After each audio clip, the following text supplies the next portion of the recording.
Bismillahirrahmanirrahim. Assalamualaikum warahmatullahi wabarakatuh. Alhamdulillahirabbil alamin. Assalatu wassalamu ala asyrafil anbiya'i wal mursalin wa ala alihi wa ashabihi ajma'in. Wala hawla wala quwwata illa billahil aliyyil azim. Allahumma la sahla illa ma ja'altahu sahla wa anta taj'alul hazana idza syi'ta sahla.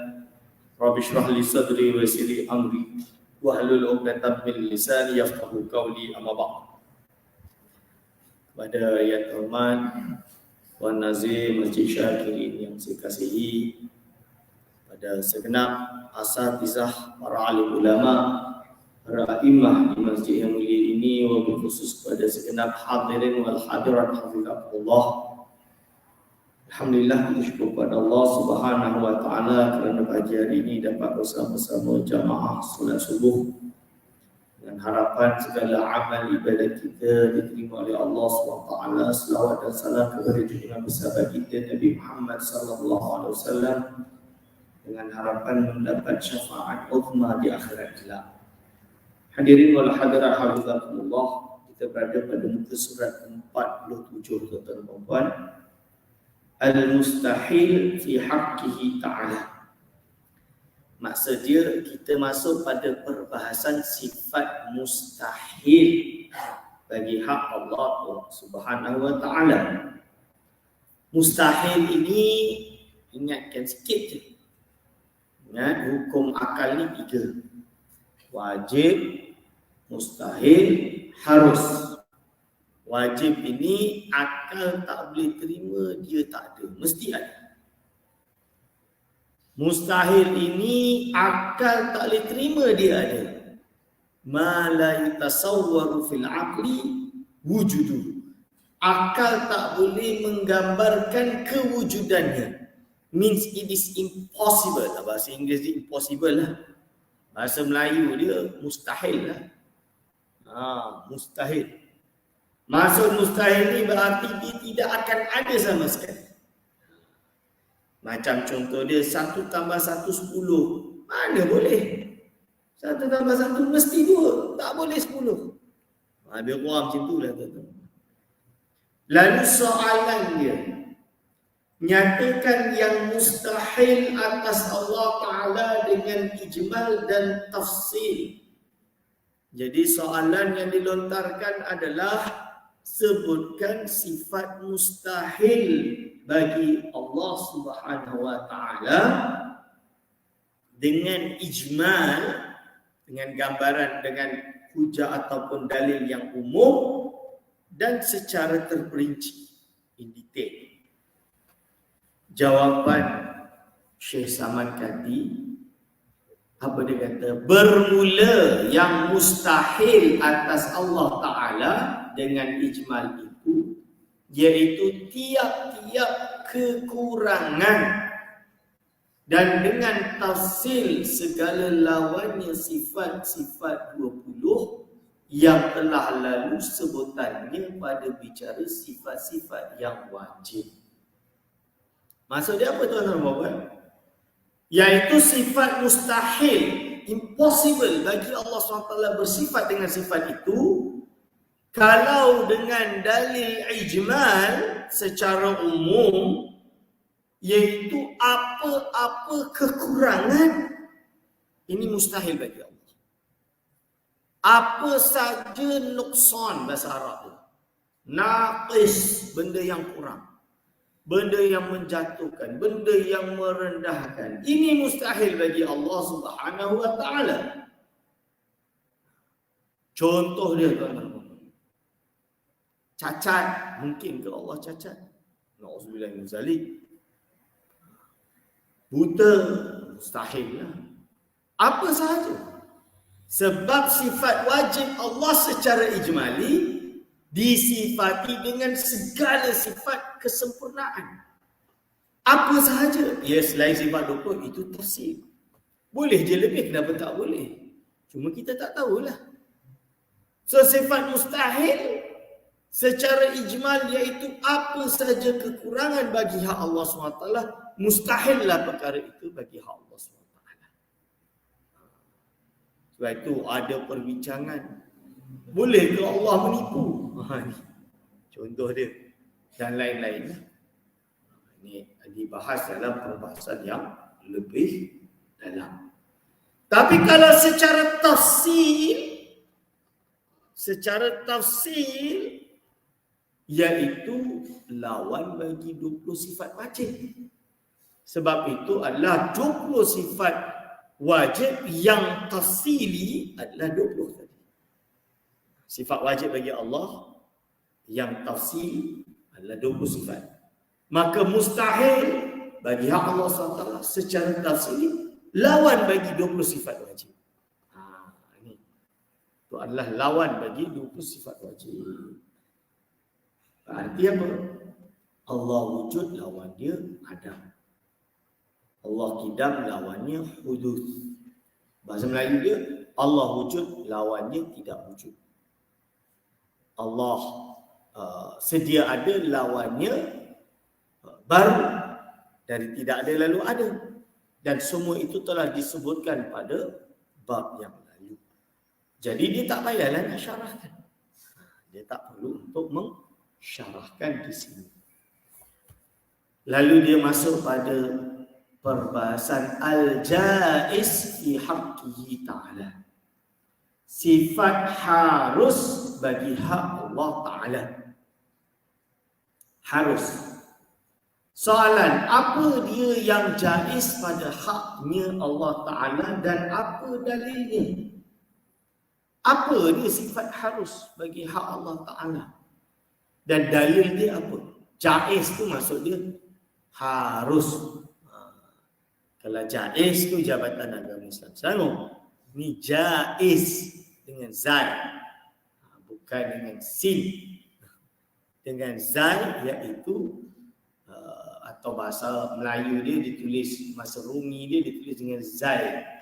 Jaiz. Apakah sifat harus bagi hak Allah Ta'ala? Soalan. Apa dia yang jaiz pada haknya Allah Ta'ala dan apa dalilnya?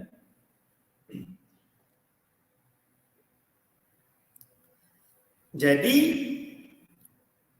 bermula jawapannya, bermula yang jaiz pada hak Allah Ta'ala Subhanahu wa Ta'ala itu iaitu memperbuat akan tiap-tiap mungkin atau meninggal akan dia. Jadi sifat jaiz bagi hak Allah Ta'ala itu memperbuat segala perkara yang mungkin atau meninggalkan akan dia. Fi'lul mumkinin autar melakukan perkara yang mungkin atau meninggalkan dia. Perkara mungkin ni apa? Akal kata boleh wujud, boleh kata tak wujud. Tuan-tuan dan puan-puan wujud ini bukan mesti wujud. Boleh wujud, boleh tak wujud. Saya wujud Ustaz. Itu berarti Allah pilih untuk tuan-tuan wujud. Alam ini mungkin wujudnya. Kalau Allah kata tak ada alam, tak adalah alam. Tapi kenapa ada alam Ustaz? Kerana Allah tentukan untuk dia wujud. Wujudlah dia. Kita wujud, binatang wujud, langit dan bumi wujud, makhluk wujud. Termasuk daripada perkara jaiz mengutus para nabi. Tak wajib bagi Allah mengutus para nabi. Mu'tazilah kata wajib. Kerana Mu'tazilah berkaedah dengan Allah wajib buat benda yang baik dan yang terbaik. Impossible Allah ini menciptakan perkara yang maksiat, perkara yang zalim, perkara yang dan lain-lain. Sehingga celaru hari ini orang yang tak pernah mengaji akidah, tak pernah mengaji akidah bahasa Arab pun songsang. Dia kata mustahil Allah ini berbuat zalim dengan memasukkan hamba-Nya ke dalam api neraka kalau hamba-Nya dah ditakdirkan oleh Allah buat benda maksiat. Ini nama dia zalim. Dia kata tak ngaji lah dia. Masuk syurga dan neraka ini hak Allah. Kau urusan kita. Kita bertugas buat benda yang baik, menjauhi larangannya. Kalau Allah dah takdirkan buat maksiat, macam mana pun nak buat macam mana? Takdir Allah. Cuma kita tak tahulah. So kalau tak tahu, kenapa dah nak buat maksiat? Janganlah buat maksiat. Once it happen, now we know it is takdir. So we don't know yet. Kita tak tahu. Ini sampai sekarang masih tidak jelas. Bukan tidak jelas, jelas. Tapi masih ada orang kat luar sana yang tak faham. Dan salah faham tentang isu ini. Padahal kita dah pusing kat Masjid Syakir ini, insyaAllah sudah faham. Dah pusing berpuluh kali dah. Setiap satu kitab dia bincangkan tentang af'alul ibad. Mu'tazilah dia kata mustahil Allah zalim. Jadi mustahil Allah takdirkan benda yang buruk. Jadi kalau ada benda yang buruk tu perbuatan manusia. Dia kata bukan Allah. Allah tak berbuat sama sekali.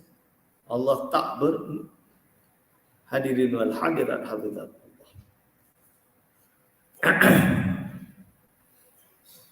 Lalu dia sebut di sini bermula yang jaiz pada hak Allah Ta'ala itu iaitu memperbuat akan tiap-tiap mungkin atau meninggalkan akan dia atau meninggalkan perkara yang mungkin.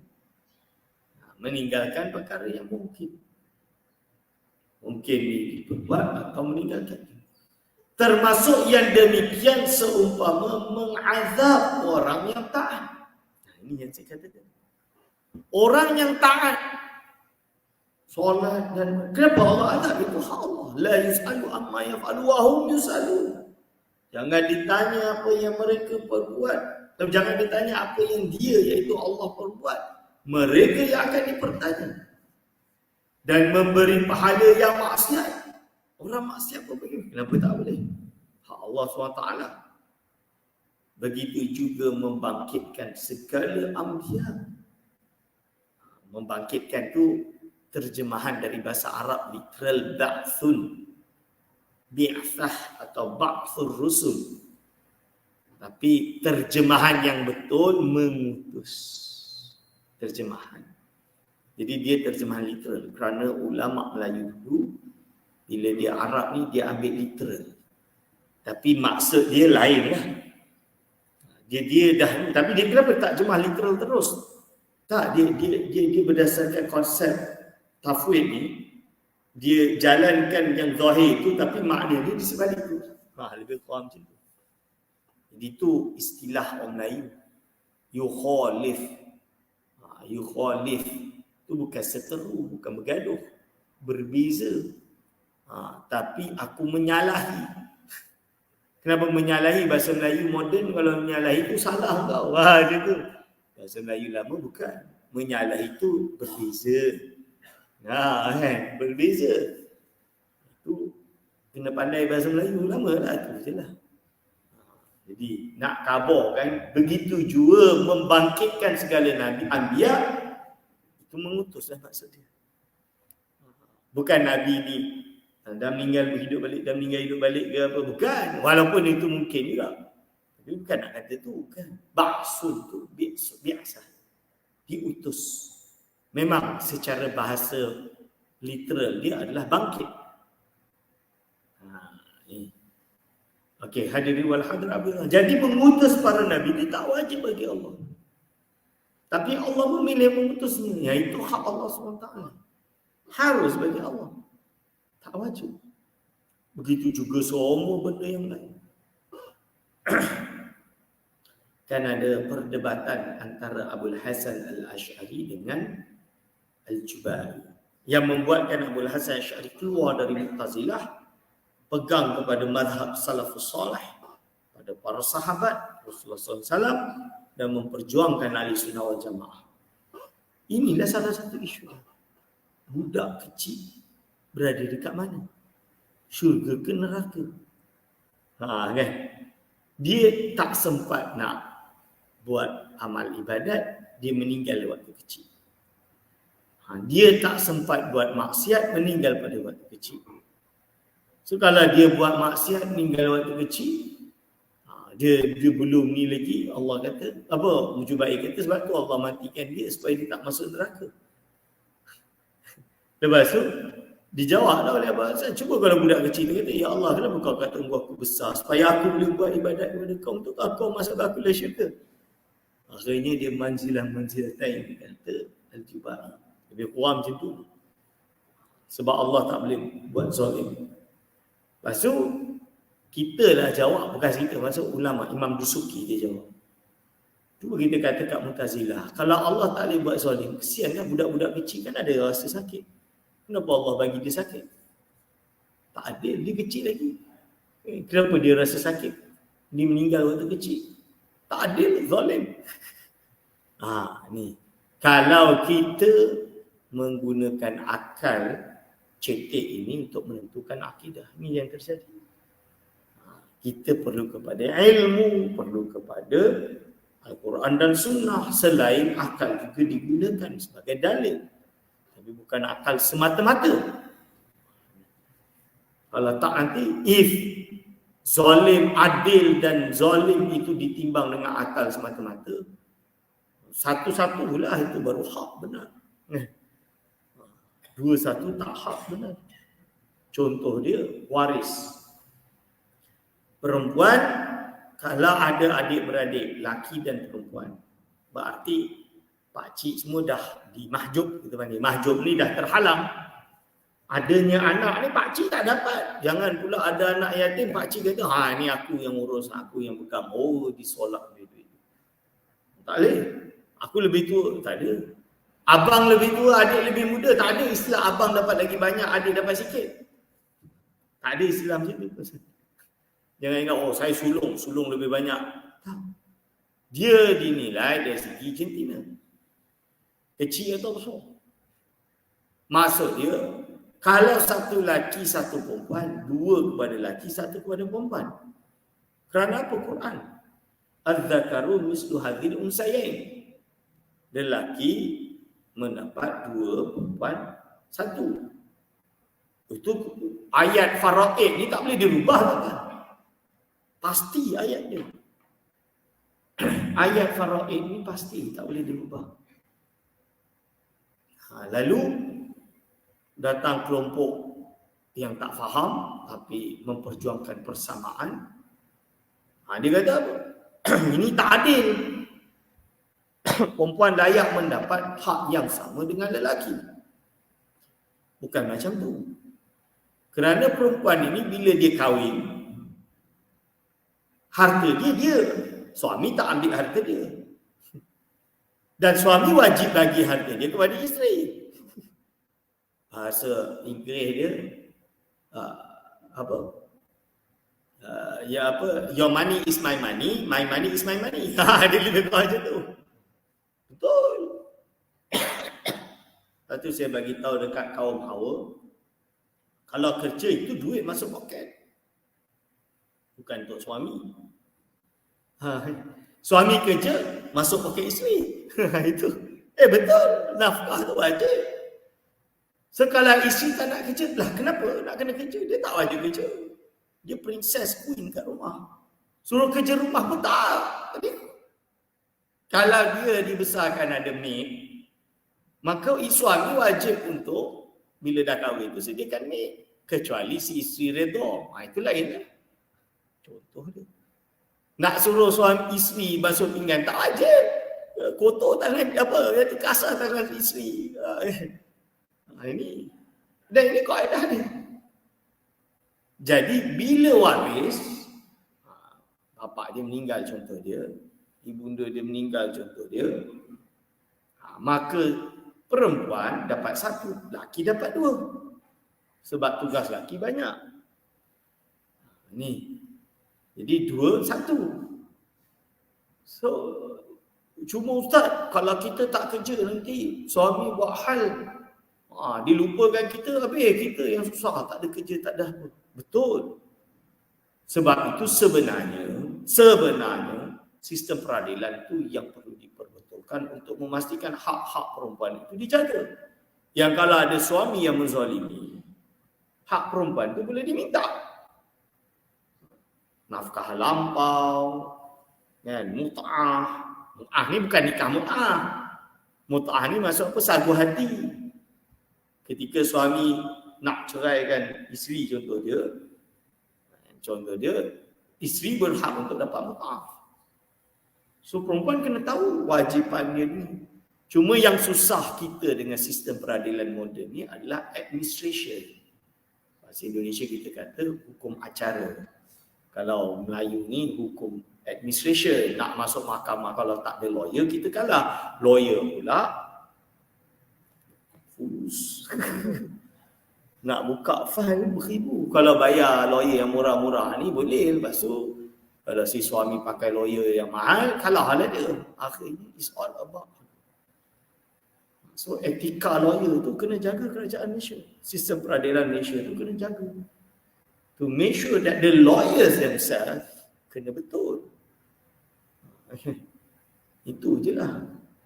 Dan kena ada NGO yang pergi pro bono untuk menolong kalau ada isteri yang terzalimi.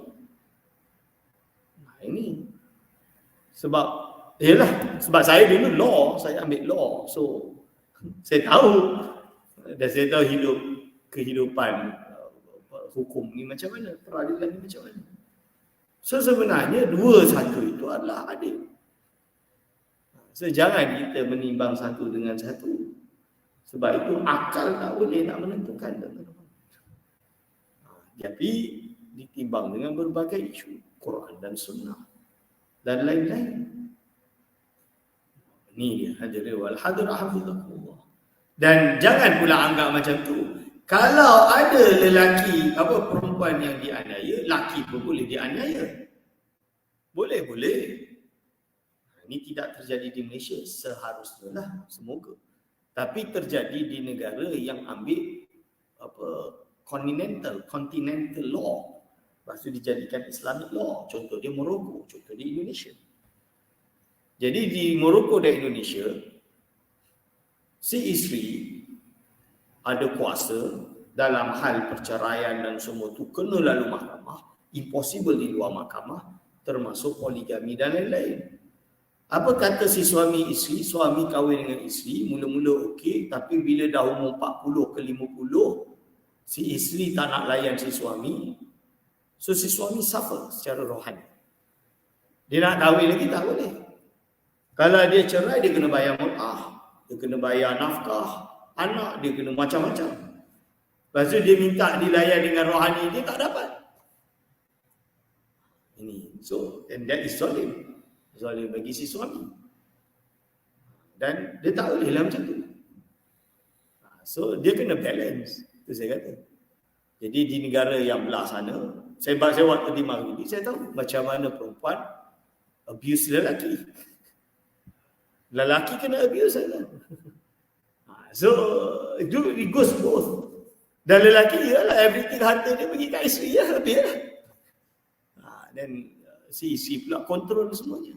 So tak boleh lah. Dan ini semoga tak jadi dekat Malaysia juga. Because that is injustice lah. Dan tak ada keadilan. So you have to go both way. Ni. So dah jelas. Dalam bab Allah SWT tak ada istilah Allah zalim. Dia dah buat taat, dia wajib masuk syurga. Tak masuk syurga, Allah zalim. Tak ada istilah. Baik dan buruk Allah yang tentukan. Maksiat termasuk. Dan dalil atas yang demikian itu bahawasanya jikalau wajib atau mustahil pada hak Allah Ta'ala memperbuatkan sesuatu daripada perkara mungkin ini atau meninggalkan dia, nescaya bertukarlah segala hakikat yang sebenar, maka iaitu batal pada akal. Maksud dia apa tuan-tuan? Dalil dia, jikalau wajib atau mustahil pada Allah Ta'ala berbuat sesuatu daripada perkara mungkin ini, jadi mungkin Allah ciptakan tak wajib, maksudnya jadi wajib. Contoh. Ada orang ibadah, wajib bagi Allah masukkan dalam syurga. Ada orang buat maksiat, wajib bagi Allah masukkan dia dalam api neraka. Misalnya, nescaya bertukarlah hakikat segala sesuatu. Qalbul haqa'iq. Maksud dia benda yang macam kita kata benda hijau kita kata biru, benda biru kata putih. Kata macam tu. Benda ni syurga neraka Allah ciptakan, betul? Makhluk ni siapa ciptakan? Allah, betul? Berarti kalau Allah nak masukkan dalam syurga neraka, hak Allah lah. Oh tak, Allah wajib. Qalbul haqa'iq.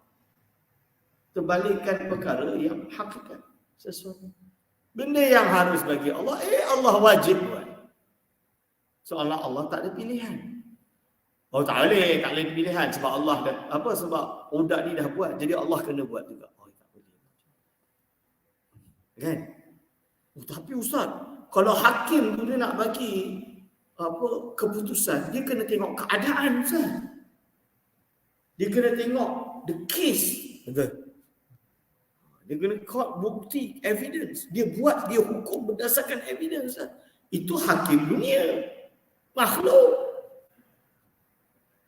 Allah SWT hakim akhirat, hakim segala-galanya, hakim kepada sekalian hakim. Dia yang buat hukum, dia yang buat semua. Dia yang ciptakan. Serahlah Allah SWT nak buat apa. Sebab itu, kalau ada yang mengingkari, Quran dah jelas. Quran dah jelas. Yuhdi man yasha wa yudillu man yasha, kan? Allah SWT itu memberi hidayah pada siapa-siapa yang nak, memberi kesesatan pada siapa-siapa yang dikehendaki. Itu semua keputusan Allah, tuan-tuan. Jadi kalau saya kata orang yang tak faham benda ni tak baca Quran, cakap je macam ya. Cakap je, mungkin ambil satu ayat dilupakan, ayat-ayat yang lain dilupa. Lalu apa dia kata? Dan perkara qalbul haqa'iq ini batal pada akal. Dan dalil naqal firman Allah Ta'ala. Apakah dalil naqli? Adalah firman Allah Ta'ala. Wa rabbuka yakhluqu ma yasha'u wa yakhtar. Artinya Tuhan engkau Allah yang menjadikan dan memilih sebarang yang dikehendakinya. Jadi yang memilih sebarang yang dikehendakinya ini dan menjadikan adalah Allah Subhanahu wa Ta'ala semata-mata.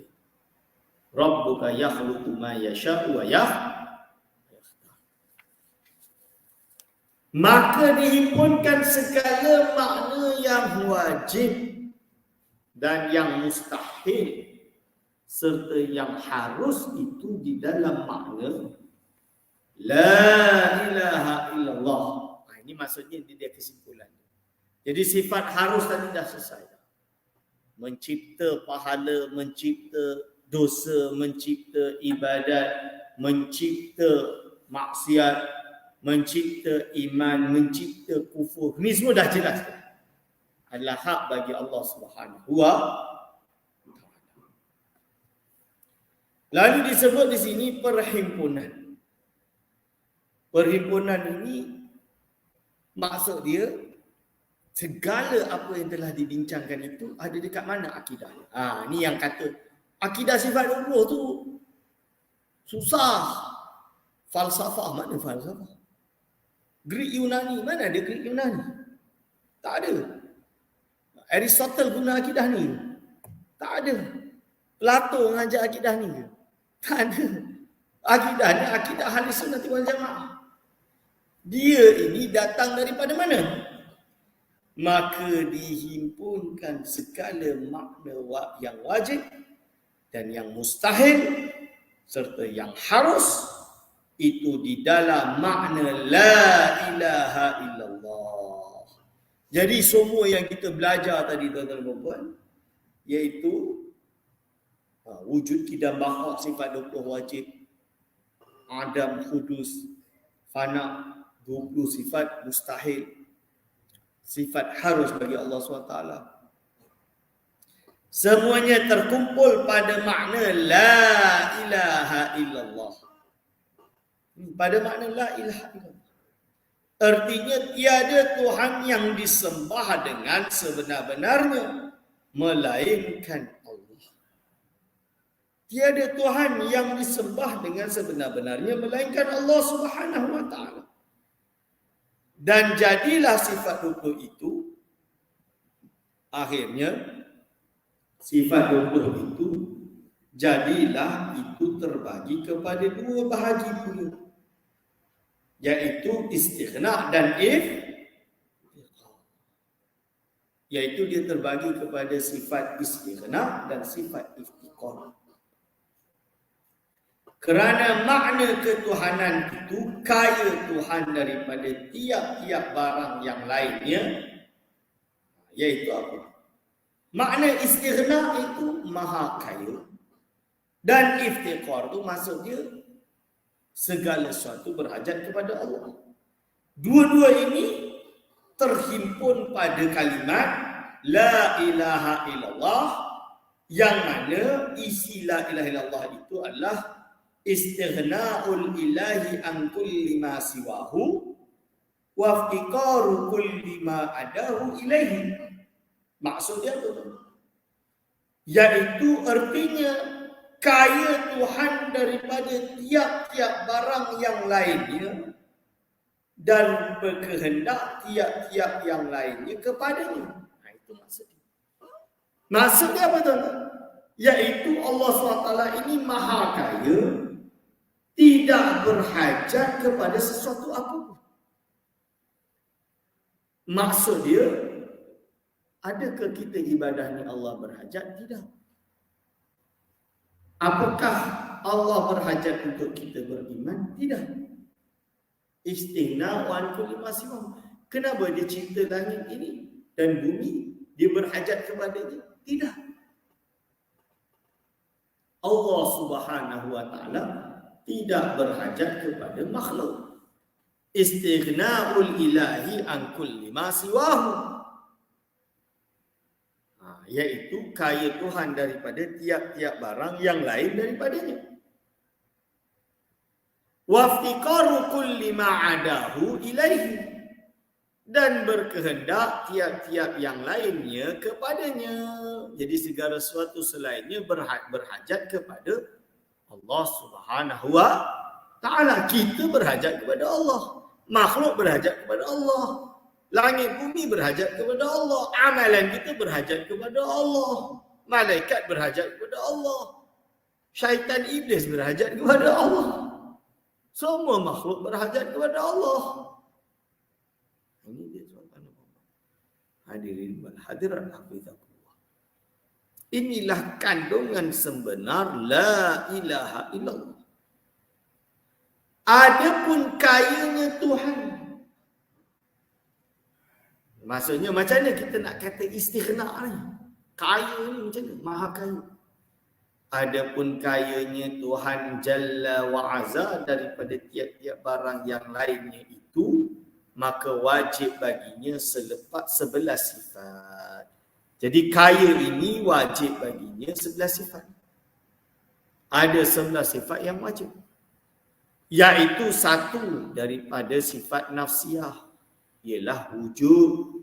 Yang pertama, sifat nafsiyah.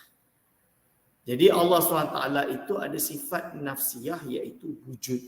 Sifat wujud ini menunjukkan Allah ini maha kaya, sebab kewujudannya tidak berhajat kepada yang lain. Yang kedua adalah 4 pada sifat salbiyah. Qidam baqa mukhalafatu ta'ala lil hawadith qiyamuhu bi nafsih.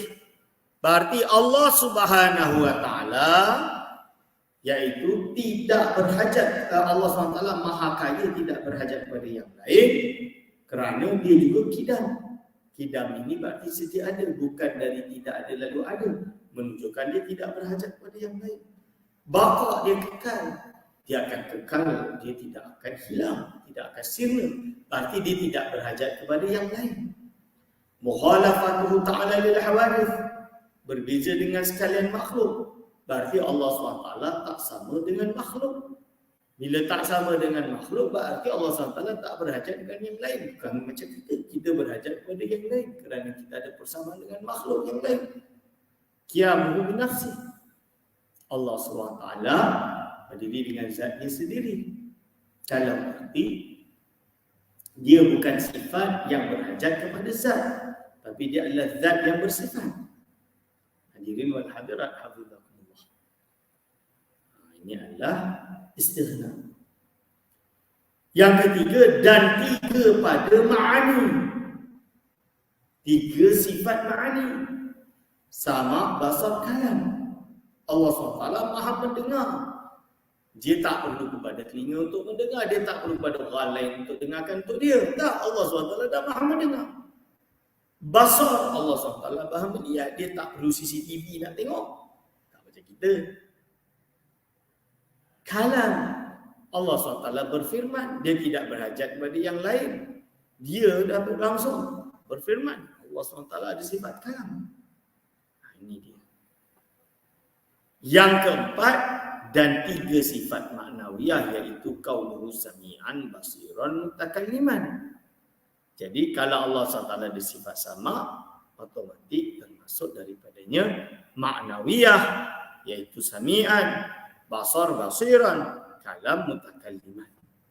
Ini dalil menunjukkan bahawa Allah SWT itu istighna daripada segala sesuatu yang selain Allah Subhanahu wa taala. Maka 11 ini dilawankan dengan 11 yang mustahil pula. Jadi kalau 11 ini adalah sifat dalil menunjukkan Allah SWT itu istighna, maha kaya, nescaya ada 11 sifat yang mustahil. Kerana kalau ia berada pada Allah, nescaya Allah SWT tidak mustaghnin an kulli ma siwahu, tidak maha kaya pada selainnya. Apakah 11 sifat mustahil? Tiada baharu binasa, bersamaan bagi baharu, berdiri pada yang lain, yakni berkehendak kepada zat atau kepada fa'il, tuli, buta, kelu, keadaan yang tuli, keadaan yang buta, keadaan yang kelu. Ini dia. Hadirin wal hadirat hafizakumullah. Jadi 22. Ada 22 yang kita tahu. Dan diambil pada makna kata kaya itu juga 3 lagi. Jadi bila kita kata Allah SWT maha kaya, ada 3 lagi perkara yang kita kena tahu. Sikit lagi.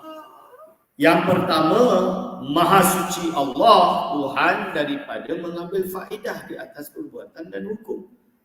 Jadi mustahil Allah SWT ini berhajat kerana tak ada faedah. Beza dengan kita. Kita buat sesuatu sebab ada benda yang kita perlu dengannya. Contoh dia apa? Buat rumah. Kita bina rumah, berteduh. Tak ada rumah kan, hujan, basah. Kita berhajat, Allah SWT tidak. Allah SWT cipta alam dan makhluk ini tidak berhajat kepadanya. Dan yang kedua, harus Allah Ta'ala membuat mungkin atau meninggalkan dia. Jadi boleh tahu Allah maha kaya, berarti Allah buat sesuatu ini bukan wajib. Harus ni boleh buat, boleh tak buat. Itu namanya harus, jaiz. Yang ketiga, kuat yang dihantarkan pada kainat itu tidak memberi bekas. Iaitu apa? Kekuatan apapun yang ada pada kita, kuasa yang ada pada kita, ini hakikatnya tidak memberi bekas. Kerana yang menjadikan itu adalah Allah SWT semata-mata. Lawannya 3 pula, iaitu mengambil faedah atas perbuatan dan hukum. Lawannya 3, iaitu mengambil faedah atas perbuatan dan hukum. Yang 2, wajib atau mustahil membuat mungkin. Dan ketiga, kuat pada kainat itu memberi bekas. Jadilah 6. Jadi totalnya ini adalah 6 perkara yang difahamkan daripada maha kaya Allah Subhanahu wa ta'ala. Dihimpunkan 6 dengan 22, jadilah 28 aqaid yang terkandung di dalam makna kaya Tuhan daripada tiap-tiap barang yang lain.